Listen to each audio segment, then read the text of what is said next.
Hanscom menjelaskan bahawa gerakan yang dibawa oleh Jesus alaihissalam merupakan gerakan tajdid ataupun gerakan reformasi di dalam agama Yahudi. Sebab itulah Jesus membesar dalam lingkungan masyarakat Yahudi yang melaksanakan ajaran agama Yahudi. Bahkan Jesus sendiri melaksanakan ajaran agama Yahudi. Lantaran itu, Jesus memberikan penjelasan bahawa kedatangannya adalah untuk melaksanakan ajaran kitab para anbiya sebelumnya. Seperti mana yang termaktub di dalam Matthew disebutkan, "Think not that I have come to abolish the law of Moses and the prophet before me. I have come to not to abolish them, but to fulfill them." Jangan kamu sangkakan aku datang untuk memansuhkan kitab Taurat dan kitab para rasul sebelumku. Aku datang bukan untuk memansuhkan kitab ini, bahkan untuk memastikan bahawa ajaran ini terlaksana.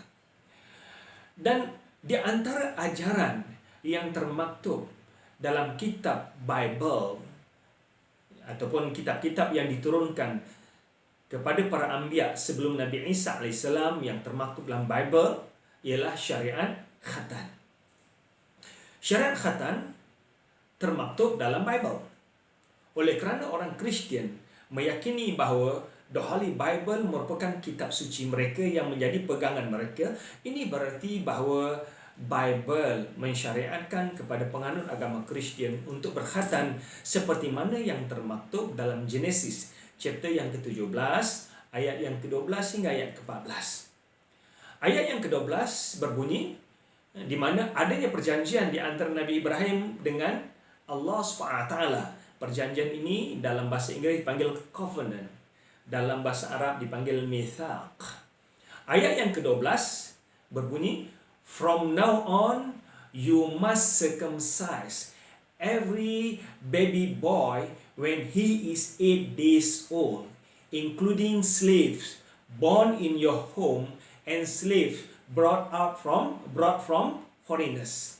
This will show that there is a covenant between you and me." Bermula pada hari ini, setiap anak lelaki yang dilahirkan mestilah dikhatankan apabila mereka mencapai umur 8 hari. Hari yang ke-8 perlu dikhatankan. Termasuklah hamba-hamba yang lahir dalam rumahmu ataupun hamba-hamba yang lahir di luar, yang dibawa dalam agamamu. This will show that there is a covenant between you and me. Dan Tuhan tegaskan bahawa ini menjadi bukti bahawa adanya perjanjian di antara Tuhan dengan Nabi Ibrahim alaihissalam.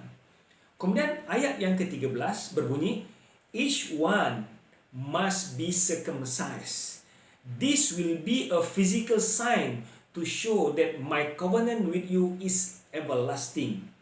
Setiap lelaki yang lahir mesti dikhatankan, dan khatan ini mesti dalam bentuk fizikal, pemotongan bahagian anggota fizikal, dan ditekankan bahawa to show that my covenant with you is everlasting, untuk menunjukkan bahawa perjanjian aku dengan kamu wahai Nabi Ibrahim akan berterusan hingga hari kiamat, everlasting, berterusan hingga hari kiamat. Kemudian ayat yang ke-14 menekankan, "Any man who has not been circumcised will no longer be considered one of my people because he has not kept the covenant with me." Mana-mana lelaki yang tidak dikhatankan tidak termasuk di dalam umatku, kerana mereka sudah tidak lagi berpegang pada peraturan yang telah dijanjikan di antara Allah dengan Nabi Ibrahim AS. Dalam Genesis ini, ayat yang ke-12 hingga 14 menjelaskan tentang syariat khatan wajib bagi lelaki. Khatan hendaklah dilakukan pada hari yang ke-8. Kemudian khatan hendaklah dilakukan dalam bentuk fizikal, dan ia adalah berterusan sampai hari kiamat. Mana-mana lelaki yang tidak dikhatankan tidak termasuk dalam kelompok umat ini. secara jelas ditekankan di sini. Kemudian dalam Genesis chapter yang ke-17, setelah turunnya syariat khatan, ketika itu Nabi Ibrahim belum khatan. Tetapi setelah turunnya syariat khatan, Nabi Ibrahim taat dan patuh perintah Tuhan. Lalu baginda berdiri berkhatan. On the same day, Abraham obeyed God and circumcised his son Ismail and all other males in his household. Pada hari yang sama, Nabi Ibrahim alaihissalam mengkhatankan anaknya Nabi Ismail. Ketika itu, Nabi Ismail berumur lebih kurang 13 tahun. Dalam ayat yang ke-25, dijelaskan bahawa his son Ismail was 13 years old. Nabi Isa berumur 13 tahun. Manakala Bible menjelaskan Abraham was 99 years old when he was circumcised. Dalam ayat yang ke-24. Nabi Ibrahim berumur 99 tahun ketika mana beliau dikhatankan.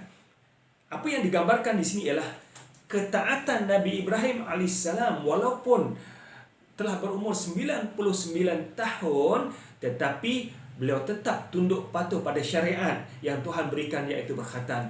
Walaupun ada perbezaan sedikit di antara Bible dan hadis Nabi. Hadis Nabi menjelaskan bahawa Nabi Ibrahim dikhatankan ketika berumur 80-an tahun, bukan 99 tahun. Tetapi yang penting di sini ialah bahawa Nabi Ibrahim alaihissalam tunduk dan patuh kepada perintah yang diberikan oleh Allah SWT kepada Nabi Ibrahim alaihissalam, iaitu berkhatan.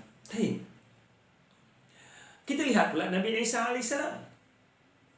Nabi Isa alaihissalam yang datang selepas Nabi Ibrahim, selepas Nabi Musa, bahkan selepas para anbiya yang ramai selepas itu, turut dikhatankan pada hari yang ke-8, seperti mana perintah ataupun syariat yang diberikan kepada Nabi Ibrahim alaihissalam. Ia termaktub dalam New Testament chapter yang kedua ayat 21, di mana Tuhan menjelaskan, a week later when the time came for the baby to be circumcised, he was named Jesus, the name which the angel had given him before he had been conceived.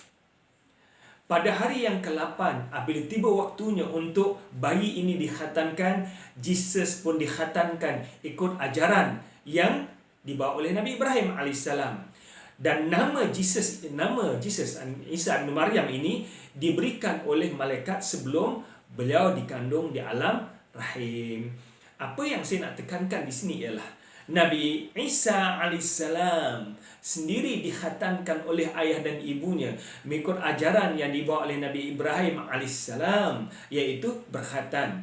Dan ajaran Bible memerintahkan pengikutnya untuk melakukan syariat khatan. Bahkan Bible menjelaskan bahawa any male who has not been circumcised are not considered our people. Mana-mana lelaki yang tidak dikhatankan Allah tidak termasuk di dalam umatku.